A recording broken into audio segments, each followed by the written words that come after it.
Hello and welcome. Together with my friend Jyrki, we just finished the first training session this year, and we thought we'd sit down and have a chat about karate and martial arts in general. Jyrki, my friend here, I don't know how to kind of put it into a nutshell, but he's the kind of guy that can tell you that you really suck without insulting you.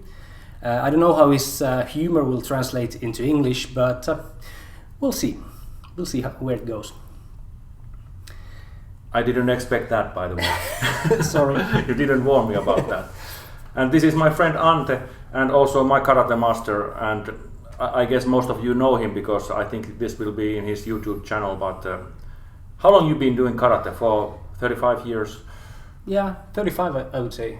36 this year, but yeah. And you started with Shorin-Jiryu. Yeah, well, Shorin-Jiryu, it was more sport karate basically, but of course we had to do some kata for gradings and stuff. So yes, it was the name was Shorin-Jiryu, and later I switched to really traditional Shorin-Jiryu before then eventually switching to Korichinari. Was it more like this Fin karate? Yeah, well, what I started with was, we used the term Fin karate. It was like and I think it was a kind of an official term in Finland at that time. So I think there was a kind of big wave in Finland. We were quite successful in competition karate, and then there was some kind of idea that how about if we kind of skip the Japanese styles, Wadaryu and Shotokan and so on, and combine those to support more competition karate. I think that was the main karate style in Finland, let's say in 80s. Well, we're Finnish guys, and sometimes it's hard to sit down and just talk. It feels awkward. And what we usually do, well, not usually, but often do after training, we sit down with a beer, or maybe two, or maybe maximum 3. To make this situation more authentic, we thought, I feel my throat is a little bit dry. Yeah, well, how about this 10-year-old Laproik? By the way, I was in distillery in Laproik, and I was asking how to say this, and they don't say it in a French way. They just say, like in Finland, Laproik. Laproik. Yeah. How about this? Sounds good. And by the way, this is not commercial because we don't get paid for this. So, but if you are interested about supporting us in Laproik distillery, you are free to do that. Some spoons if you wanna add water. Yeah. This is 60%, so definitely some water is needed. It looks like I'm gonna leave the car. I left it already.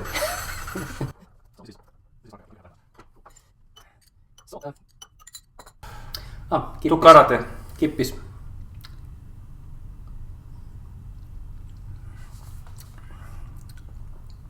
Yeah, I remember having this some 15 years ago. I thought you couldn't get it anymore, but yeah, at least a few years ago at the distillery you can get it. Yeah, good stuff. It's good. It's good.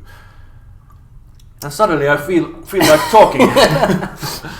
I want to introduce Jyrki a little bit more because he's how should I put it? Don't continue that awkward way what you started.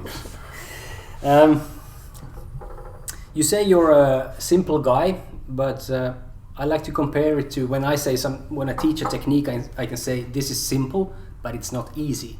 And I think Jyrki is very much the same way. He says himself he's a simple guy, but I must admit I probably didn't tell you this either, but you're probably one of the smartest guys I've ever met. I know we're going to have some Finnish audience too, so we can't bypass the Ninja Klubi. Can you tell us a little bit about the Ninja Klubi?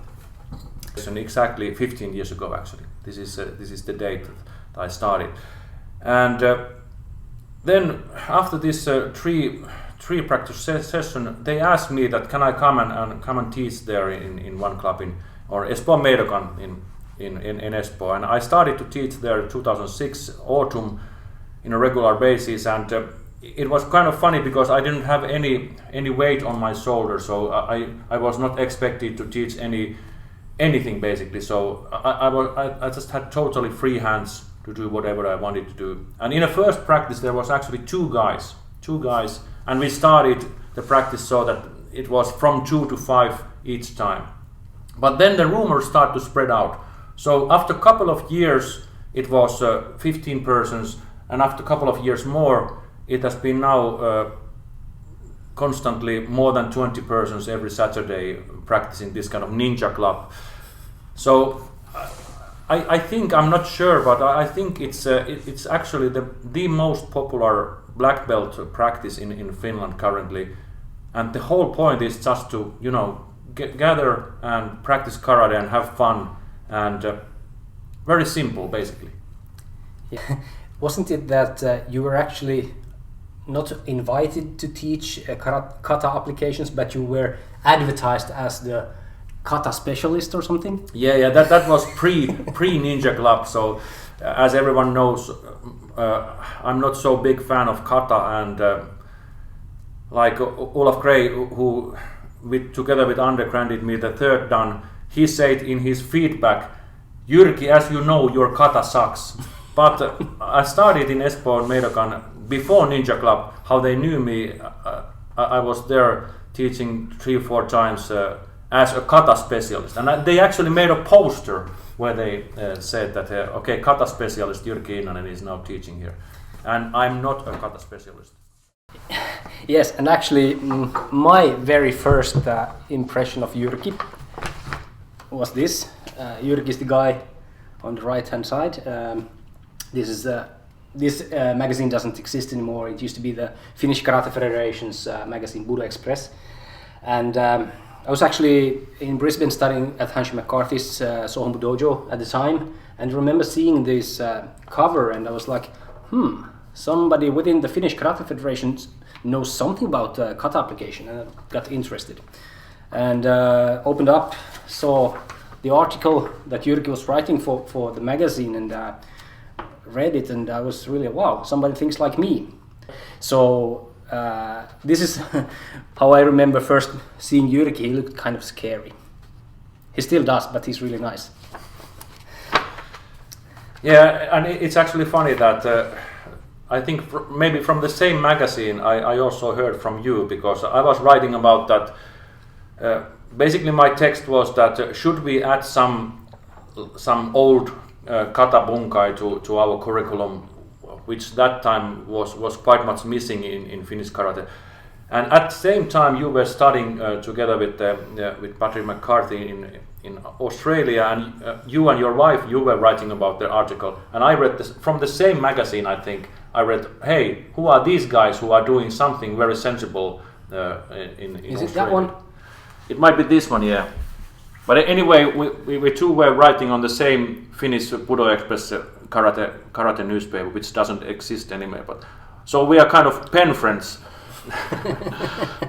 Yeah, you actually wrote was it the email? I guess. Yeah, I wrote an email to you that hey, you are because I was actually working in China at that time. Then I was writing an email to you that hey, this sounds very interesting, and when are you coming back to Finland? And then when you came back to Finland, 2004 or something like 2004, I think it was in March or April.